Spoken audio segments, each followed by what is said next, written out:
Hello and welcome to the To Be Like Christ Bible Study Podcast, where we explore and explain one chapter of the Bible at a time. My name is Luke, and I am thy host. And today's chapter is Genesis 21. Let's read the text together. I'm going to be reading from the English Standard Version of the Bible, and while you find it in your Bible, if you have a moment, hit the subscribe button on your podcast player or on YouTube so we can study together again sometime. Genesis 21 has 34 verses. Let's read them.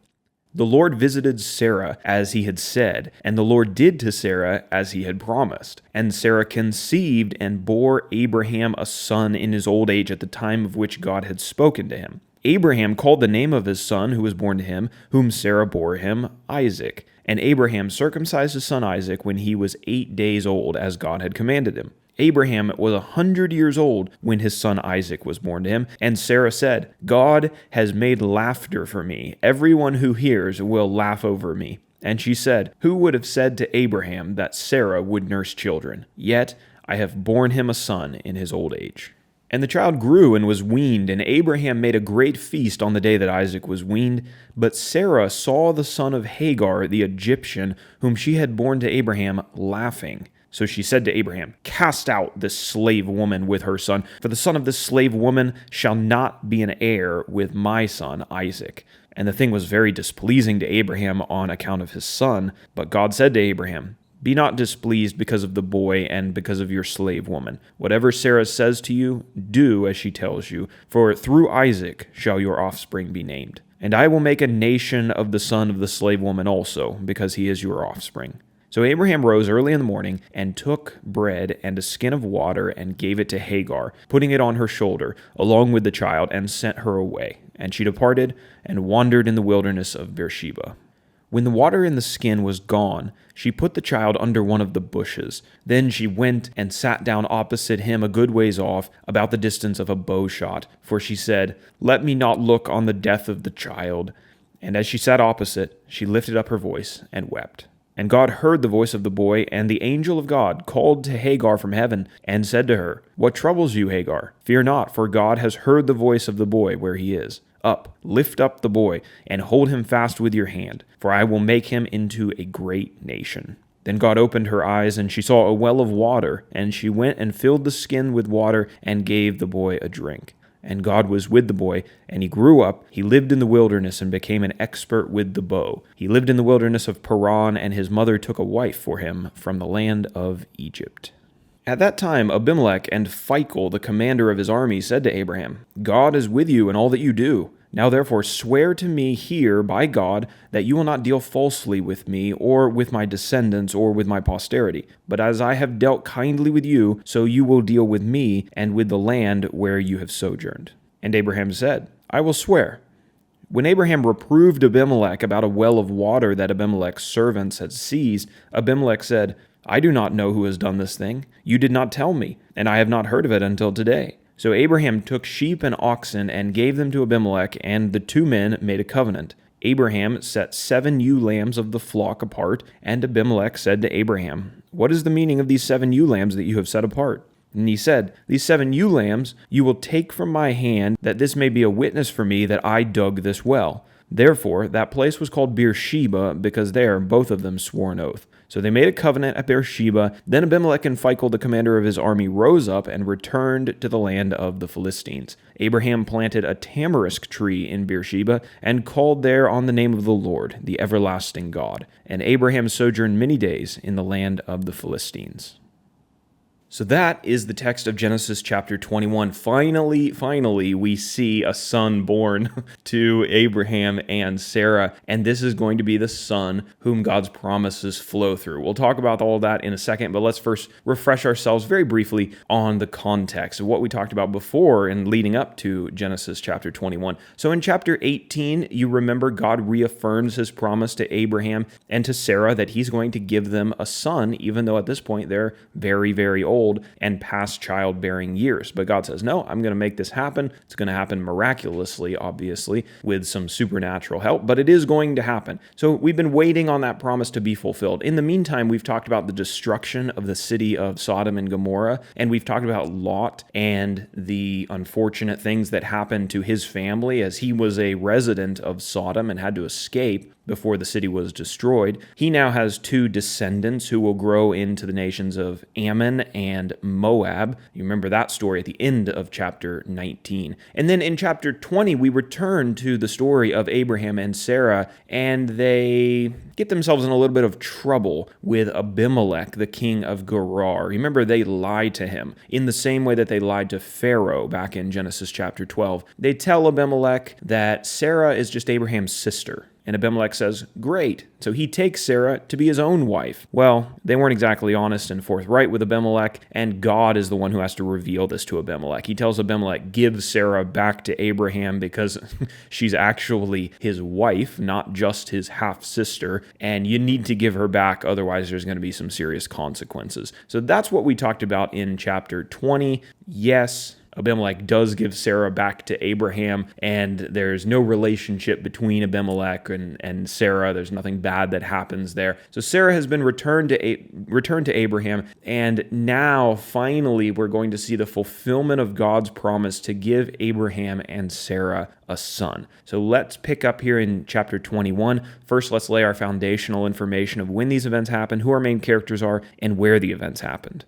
All of this information is contained on our PDFs, which you can download for every chapter for free on our website at tobelikechrist.com. You can also go to amazon.com, search for To Be Like Christ Genesis, and under our 5-minute Bible study series, there's a book there that you'll be able to find that has all these outlines pre-printed off for you, so you can get it that way. Either way, I'd encourage you to get that. We've got another map on here today, and so you're not going to be able to see the map and where exactly these events play out unless you have access to the PDF. I'll do my best to explain it verbally, but the PDF is definitely the best. All right, so first off, let's talk about Bible timeline. When did these events happen? Abraham is born about 2,000 years before Jesus. He lives about 175 years total. In this chapter, Isaac, his son, is finally born to him and Sarah. Abraham was 100 years old when this happened, so 100 years into his 175-year life. That would make this approximately 1896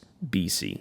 We do have a number of characters to talk about. First of all, Abraham, who's been our main character for several chapters now. He's a man from Ur of the Chaldeans originally, who moved to Canaan and the surrounding areas at God's instructions. God told him that he was going to make his descendants into a great nation, and then he was going to give his descendants the land of Canaan to be their homeland. We have Sarah, who's Abraham's wife. Up to this point, she's been barren. She hasn't been able to have any children. Well, that all changes here, as we just read. We have Isaac being introduced in this chapter. We were introduced to him previously, prophetically, but now he's actually on the scene in the flesh. This is Abraham's son with Sarah. We have Hagar. Hagar, you remember, was the father of Abraham's son Ishmael. Previous to this, Sarah had given Abraham her servant or her slave, Hagar, so that Abraham could try to have a child with her since Sarah couldn't have any children. They were successful in having a child, and their child's name was Ishmael, and he is the source of a lot of family trouble, which we also just read about and will discuss further. Finally, we have Abimelech. Now, we were introduced to Abimelech in the last chapter. The name Abimelech was probably not a proper name, but rather a title for a series of kings or rulers who ruled between Egypt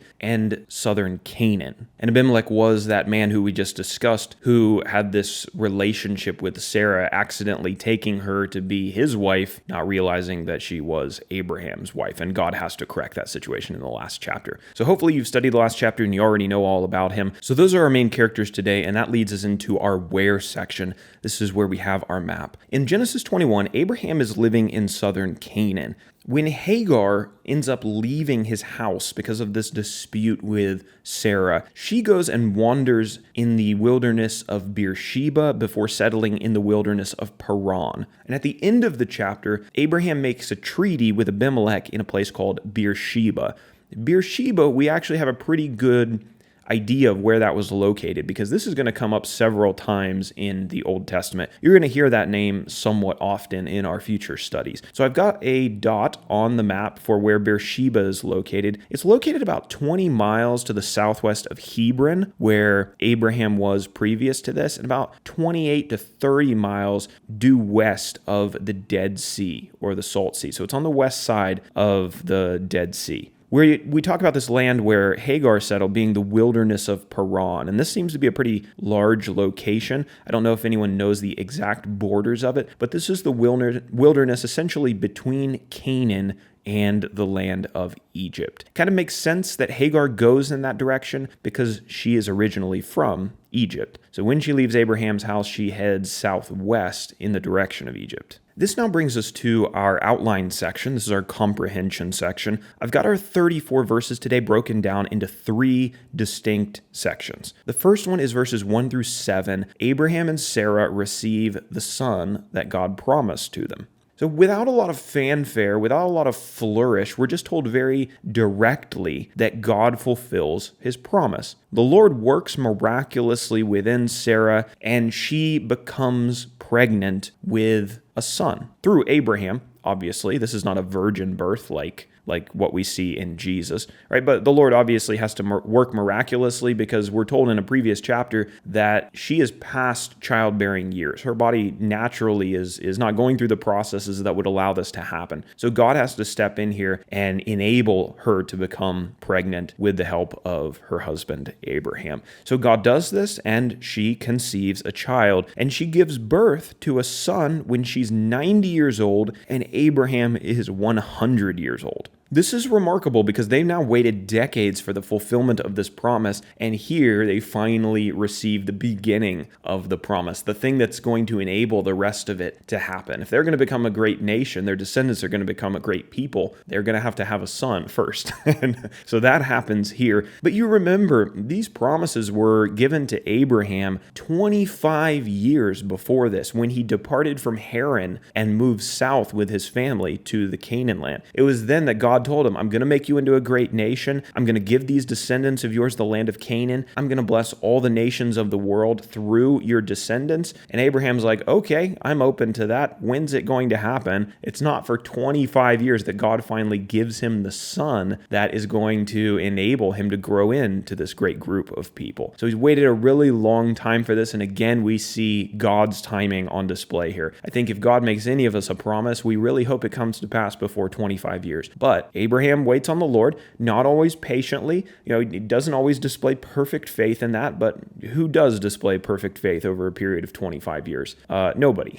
So he's waited on the Lord. He's a godly man. He still honors the Lord, even though he doesn't understand his will all the time. And now finally, God gives him a son. So this is fantastic. They name their baby son Isaac, and Isaac is circumcised on the 8th day, just as God instructed back in chapter 17, verse 10. You remember, circumcision was the sign of the covenant or the promises that God had made with Abraham. So all of Abraham's household had been circumcised, and they were anticipating the fulfillment of God's promises that one day the son would be brought about. And now this sign of circumcision is going to pass on through the family of Abraham from this time forward as a mark that God has kept his promises in the past, and that there's an anticipation that the rest of the promises will be kept in the future.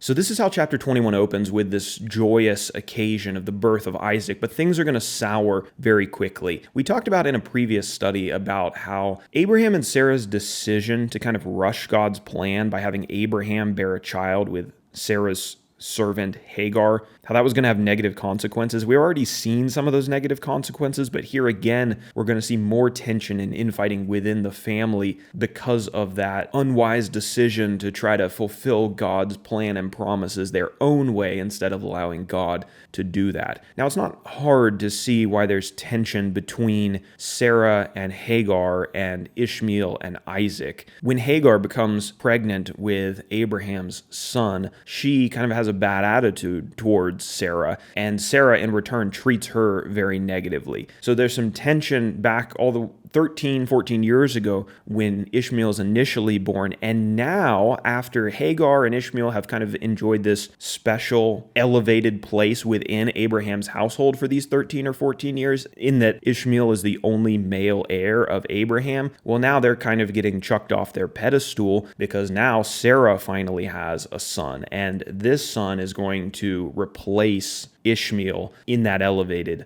position. And so you can see why there might be some tension here between these women and their offspring. We're told that when Isaac was weaned, Abraham prepared a great feast for him. So there's this celebration, and during the celebration, Sarah observed Ishmael laughing, and she became very angry about this. Now, we're not told all that is going on here. Maybe Ishmael is mocking Isaac or making jokes about him, laughing at his expense. We're not told. There does seem to be an allusion in Galatians chapter 4 that this laughing, or the way that Ishmael was treating Isaac, was some kind of a persecution, or it was some kind of negative treatment. And this makes sense in light of Sarah's response. Sarah gets really angry when she sees this going on. So she tells Abraham that she wants Hagar and her son banished from their house. These are her words. She says, "Cast out this slave woman with her son, for the son of this slave woman shall not be heir with my son Isaac."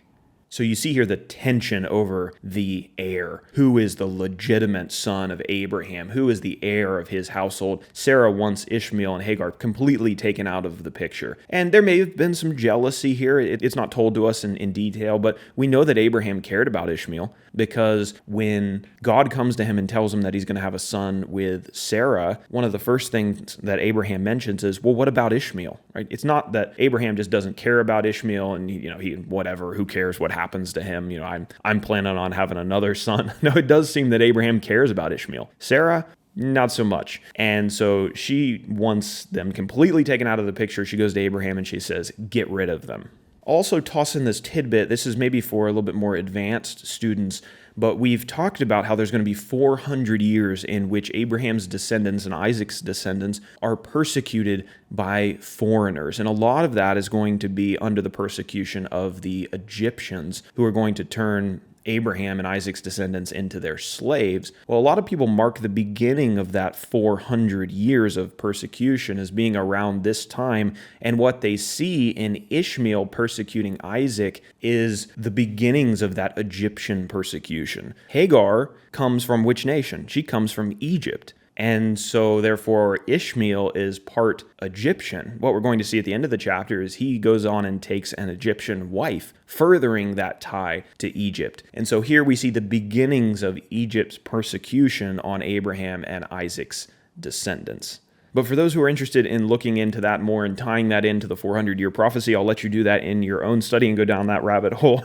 Let's go ahead and return to our text today. This suggestion or demand by Sarah for Hagar and Ishmael to be banished from Abraham's house, this is taken very seriously by Abraham. Verse 11 says, the thing was very displeasing to Abraham on account of his son. So this is really troubling to Abraham, but God comes to him and gives him a direct message. God told him to do as Sarah requested. Now, why would God do this? There's a couple reasons, and we'll see some more explanation in the upcoming verses. But one of the things we're going to see here is God is going to make it clear who he's going to be working through in the future, and that's Isaac's descendants. That's not to say that he's throwing Ishmael in the trash and that he doesn't care about him and that he's not going to help him in any way. No, we're going to see in the text that that's quite the opposite. But God is making it very clear who his promises are going to flow through and whose story we're going to be continuing with. So God is at this point ready to separate this household, take them in different directions, because in his plan, they are going to go in different directions. So God says, do as Sarah is requesting. Go ahead and send Hagar and Ishmael away. I'll take care of them. That way you can deal with your son, and There's not going to be this tension. There's not going to be any kind of confusion of who is going to be the recipient of the blessings that I've promised to your house. God's blessings on Abraham's family were to pass through the bloodline of Isaac, but God reassures Abraham that Ishmael's family was also going to prosper. They're going to do really well for themselves as well. So after receiving this instruction from God, the next day, early in the morning, Abraham gets up and he gives Hagar bread and he gives her a skin of water, and he sends her away with Ishmael. This is stated very briefly in the text, but you have to think that this was a very sad scene, and at least for Abraham, it was probably very difficult to send his son away, to send Ishmael away. Sarah might have been in the background quite happy about the situation, but Abraham may have been somewhat devastated by this. We're not told, though, his emotional response. Hagar and Ishmael had a difficult journey as they departed from Abraham's household. They wandered in the wilderness of Beersheba until they ran out of water. Keep in mind, there's not water fountains. There's not grocery stores where you can just buy a bottle of water whenever you want one. You have to find a well, and wells weren't easy to dig, and they weren't easy to find. And if you were on a journey and you didn't know the land very well, you might not know where a well was, and you end up without water and in a whole lot of trouble. And that's what happens here with Hagar and Ishmael. So they're wandering in the wilderness of Beersheba. They run out of water, and at which point they pretty much despair of life. At least Hagar does. She set Ishmael, her teenage son at this point, in a location a little bit of a distance from where she was going to be. And she goes ahead and she sits down in this despair of hers, and she weeps and she cries. And the angel of God hears her and speaks to her. And we don't know if this is exactly the same as the angel of the Lord that appeared to her in a previous chapter when she was in a rough situation. We're just told that this was the angel of God. The angel of God speaks to her, and he tells her that God is planning to make Ishmael into a great nation. This is kind of a reminder of the promise that the angel of the Lord gave to her in the previous chapters, the last time she ran away from Abram's house. He told her this already. Ishmael, he's not going to die out here in the wilderness. God is going to make him into a great nation and bless him. So now the angel of God comes and reminds her of this promise. The angel of God then opens her eyes and he shows her a well of water. Now, whether this was a well that was miraculously put there by God, or this was one that perhaps she just didn't see, or that God held her eyes from seeing, we're not exactly told. But there's a well of water that God provides for her, and now her life is spared. And now hope is put back into her life. She has this new promise, this reassurance of this promise from God, and things get better from here for Hagar and Ishmael. Ishmael grows up and he lives in the wilderness of Paran, and as I mentioned, Hagar takes an Egyptian wife for him, furthering the ties with Egypt and with his heritage being in Egypt. And we're told that he grew up, he lived in the wilderness, and he became an expert with the bow. So this is kind of where we're going to leave off with Ishmael for the most part in the biblical story. He's not our focus. Our focus is going to be on Isaac. And so God is kind of separating us here from these two storylines, and he's going to be directing our attention towards the descendants of Isaac from this point on. Okay, so this brings us to section number 3, which will conclude the chapter. This is verses 22 through 34, which arguably is probably not quite as significant as what we talked about in the first 2 chapters, but we are going to continue on with the story of Abraham and talk about how now he's going to come to be a great nation. We're told that Abimelech, the king of Gerar, who we talked about in the last chapter, and his army commander, named Phicol, they look at Abraham and they see the way that God is blessing him. They realize that he's a very prosperous man, that God is definitely with him. He's now had a son with a woman who should not be able to have a son, so certainly they can probably see God's blessing in that. And so they say to him, you know what, Abraham, we should make a pact together. We should make a pact of peace between us, because you probably don't want to have any aggressions between you and a man who God's blessing is clearly on. So Abimelech and Phicol, they say, Abraham, let's make a pact together. And Abraham is willing to agree to this treaty, but there was one point of contention that's mentioned in the text. Apparently, some of Abimelech's servants had seized a well that Abraham had dug. And as we just talked about, wells back in those days were valuable commodities. And if you took the time and the manpower to not only find water, but then dig a well to get it, that was going to be something that you valued. And evidently, some of Abimelech's men had taken possession, claimed possession of a well that Abraham and his men had dug. So this needs to be resolved before this peace pact can go through.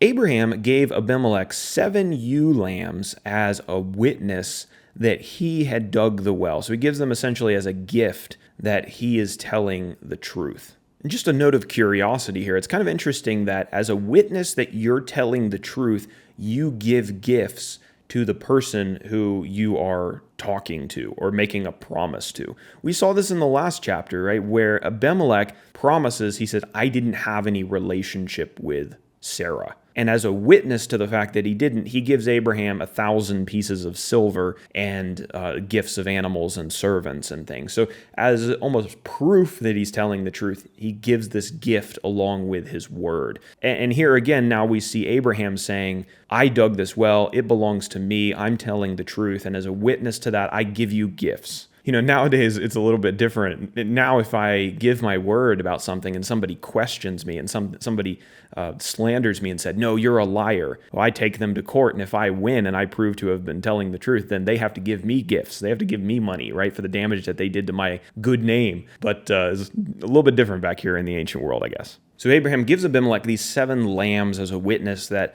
the well does in fact belong to him. And having settled this matter, Abraham and Abimelech go ahead and they make this covenant of peace. And we're told that this covenant of peace was made in a location that would become known as Beersheba, which we talked about and which we have designated on our map for today. So that's all I have for the text of Genesis chapter 21 today. A very significant chapter as we finally see Abraham and Sarah getting the son through whom God's blessings are going to be carried out. We now know where we're going after we leave Abraham. Abraham's not going to live forever, but after Abraham dies, we're going to be talking about his son, Isaac. And then after that, we're going to be talking about Isaac's sons, and the family is going to carry on. So if you want an easy way to think about what the book of Genesis is about, just to give some clarity and some simplicity, we're just following Abraham's family and his children, and we're going to watch them grow. We're basically reading the story of a family and the way that God is blessing them. Like, that's pretty much all the book of Genesis is.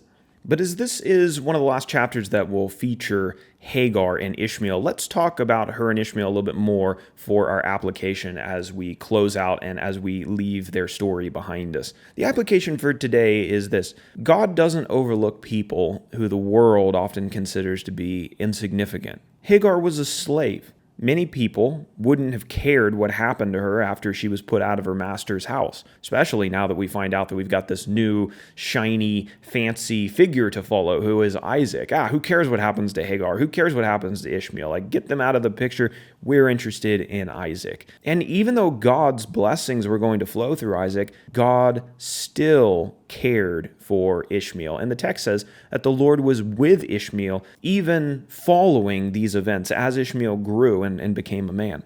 So while we're not going to follow his story, God was still involved in his story. Repeatedly in the scriptures, we're going to see God's kindness towards people who are typically categorized as lower class or as not important. We see this also in Jesus. When Jesus came to the earth, he didn't spend his time with the elites of society. He spent the balance of his time with common people, because those were the people that accepted him. Those were the people that listened to him. And the lesson for us today is you don't have to be special in the eyes of your society to be special in the eyes of God. So if you're feeling down about the way that other people think about you, how you maybe don't hold any positions of honor, or people don't admire you when they look at you, or they don't think that you're anything special, you're just average Joe to everybody else, one thing that we should keep in mind is that God doesn't view us in that light. And he believes we're significant enough to send Jesus to the earth to die for us and then to make us his children, which is the greatest honor that we could ever receive, greater, I think, than we can even fathom, that in heaven we're offered the opportunity to reign with God. It really doesn't matter what other people think about you. The King of heaven says that you matter to him. Who cares if the kings of the earth and the elites of the world take notice of you? Their attention is nothing in comparison to what God says that you are to him. That'll do it, everybody, for our study in Genesis chapter 21. Thanks for joining me again today. And Lord willing, we'll be back tomorrow to talk Genesis 22.